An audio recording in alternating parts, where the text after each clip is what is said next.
And still in Somalia, delegates meet at a conference in Mogadishu to review the country's provisional constitution in a process meant to help the violence-torn country return to stability. The federal and state governments plan to have a new document ready ahead of the one-person, one-vote election scheduled in the East African nation for 2020. Somalia launched the constitutional review process at a national convention with members of parliament, religious leaders, civil society and international partners. Prime Minister Hassan Ali Khairi, who led the launch in Mogadishu, told delegates that there will be financial and political support for the program to ensure the country gets a new constitution by the end of next year. Mr. Khairi said that there was need to finalize the constitutional process to unify the country, promote economic growth, and above all, deliver a new document for posterity. I hereby confirm that my government has pledged $3 million for the constitution process to be finalized. However, this pledge shall produce a Somalia-owned document, Somali thinking, Somali economy, Somali advice, and new Somali unity that rebuilds the Somali nation that we lost. Somalia is currently governed by a provisional constitution adopted since the 1st of August 2012, after years of conflict. The country's Minister of Constitutional Affairs traced the history of the constitution making in Somalia, which began in 2000 in Djibouti and later moved to Nairobi, Kenya, before the eventual adoption of a provisional constitution through a constituent assembly. The agreements which we signed at the office of the Prime Minister last November made us become one united group without any divisions, and we are determined to deliver a new constitution. I also want you to know that when we signed the agreement, our deadline to deliver this document was 2019. But our president said it was too far away. That's why we are here today. Activists at the conference also pushed for representation of minority groups who often feel excluded from power. As we're gathered in this room, we don't meet the 30% quota for women. I'm asking Minister Hush to prioritize the rights of Somali women and for people living with disabilities. Politicians can always sort out their own issues.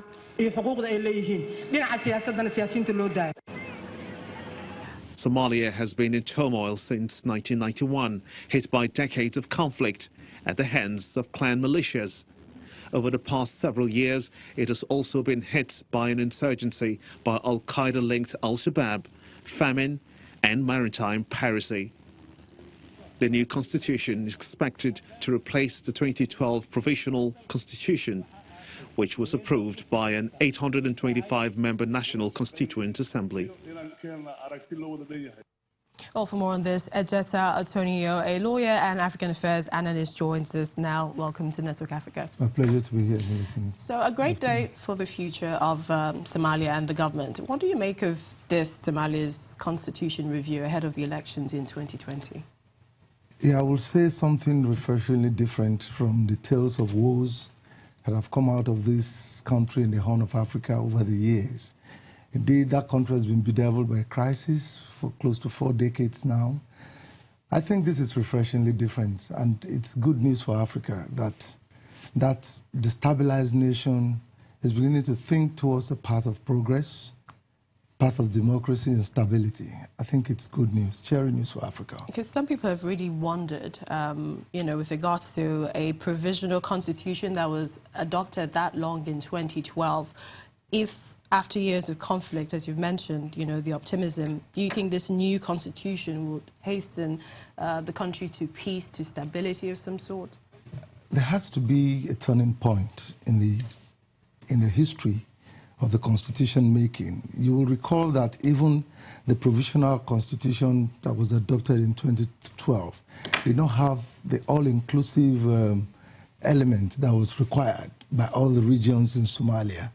So you would agree with me that this is a further step towards having an all-inclusive ingredient in ensuring that every sector, every section of the Somali country is carried along towards a final document that will ensure that democracy, stability are ensured in that country.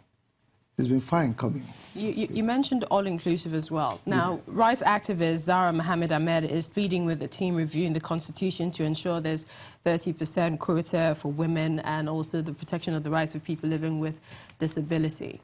Well, I wouldn't blame Zahra because, importantly, the 30% affirmative thing concerning women is something that rights activists, especially human rights activists, will ensure or insist on. Nigeria is 25%. Yes, well, it's 25% when constitution making comes to the table.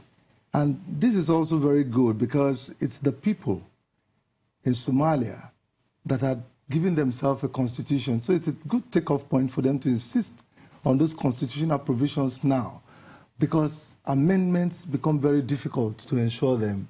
So at the takeoff point, it's very important that this affirmative action is carried out. Especially, I was also particularly enthused about the rights of persons with disabilities.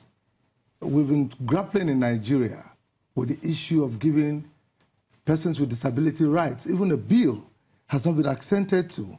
So it's a good point to take off for them.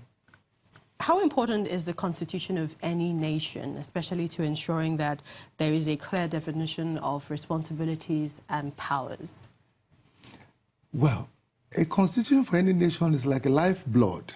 It's what propels the nation to development. So this is very good, it's important, but it's also not the conclusive ingredient necessary for stability.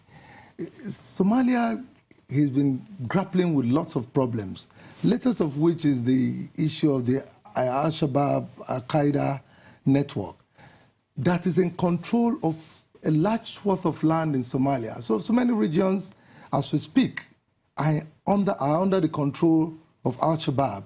So they may not necessarily also be part or party to this constitution making.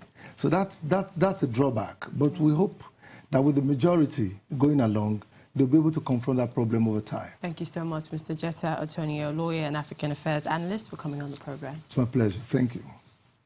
Well, still to come, Liberian Vice President Joel Howard Taylor publicly apologizes to President George Weah.